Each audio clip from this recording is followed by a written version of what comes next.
Hi viewers, subscribe చేసిన వెంటనే గంట సింబల్ని ప్రెస్ చేయండి. అప్పుడే నోటిఫికేషన్స్ మీకు వస్తాయి.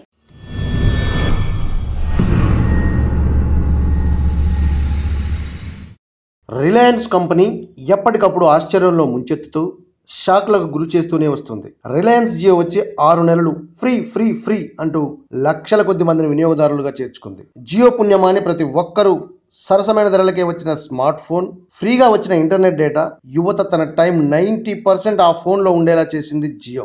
మొదట్లో జియో అన్ని ఫ్రీ అంటూ వచ్చినా 4G ఫోన్ కావాలని షరతు పెట్టింది. సిమ్ ఫ్రీ కదా అని తీసుకున్న ఉత్సాహవంతుడు 5,000తో 4G ఫోన్ కొన్నాడు. 3 నెలలు ఫ్రీ అన్న జియో వారు అనుకున్నట్టు టార్గెట్ రీచ్ అవ్వలేదో లేక మరే కారణమో తెలియదు, కానీ గడువు అయిపోగానే మరో 3 నెలలు ఫ్రీ ఆఫర్ను పొడిగించారు. ఇక అప్పుడు వినియోగదారులు విపరీతంగా పెరిగిపోయారు. ఇప్పుడు ప్రతి వినియోగదారుడు 99 రూపాయలతో రీఛార్జ్ చేసుకోవాలన్నాడు. డేటా కావాలంటే మాత్రం 300 చిల్లర పే చేయాలన్నాడు. ఫ్రీగా వచ్చిన ఇంటర్నెట్ డేటాలో వీడియోస్, సినిమాలు చూస్తూ FBకి స్టిక్ అయిన వారు 300 రూపాయలు కట్టేస్తారు. ఇప్పుడు తాజాగా జియో లక్షల కొద్ది వినియోగదారులకు తేరుకోలేని షాక్ ఇచ్చింది.